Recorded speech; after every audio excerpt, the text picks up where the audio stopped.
அப்ப முதலது. இரண்டாம் அதிகாரம் நமக்கு எபேசியருடைய இரண்டாம் அதிகாரம் எதை நமக்கு படிப்பிக்கிறது, எதை நமக்கு சொல்லித் தருகிறது? அந்த இரண்டாம் அதிகாரம் நாம் தேவனுடைய ஆலயம் என்றும் தேவனுடைய வாசஸ்தலம் என்றும் அந்த இரண்டாவது அதிகாரம் ஒரு திறவுகோலாக நமக்கு அதை படிப்பிக்குது.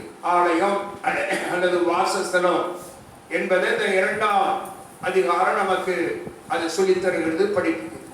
அப்ப நீங்கள் இதை நான் விளக்கி சொல்லுவதற்கு எல்லாம் சொல்ல முடியாது. அந்த ஆலயம் என்கிற தலைப்பில் ஒவ்வொன்றையும் ஒன்று. சுதந்திரம் என்கிற ஒரு செய்தி, அப்ப ஆலயம் வாசஸ்தலம் என்கிற ஒரு செய்தி. ஆனா நம்ம செய்தியாக பேசாதபடி தலைப்பு செய்தியை மட்டும் சொல்லிக் கொண்டு போகிறேன். அல்லேலூயா.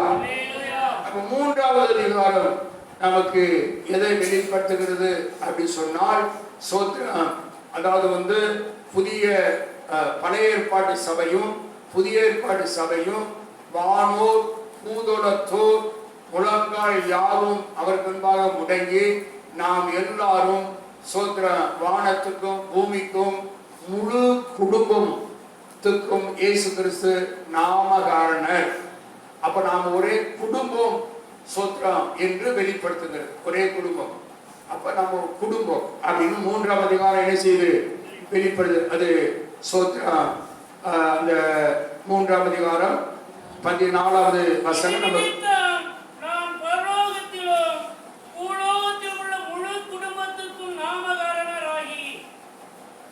அப்ப குடும்பத்துக்கு நாமகாரணர்.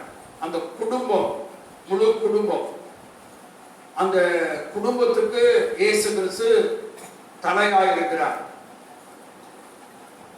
அந்த குடும்பத்துக்கு பொறுப்பாய் இருக்கிறார்.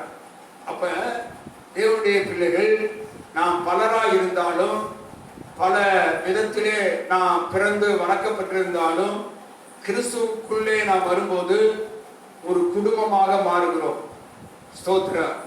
அந்த குடும்பத்துக்கு இயேசு கிறிஸ்து தலையா இருக்கிறார். இயேசு கிறிஸ்து அந்த குடும்பத்துக்கு நாமகாரனா இருக்கிறார்.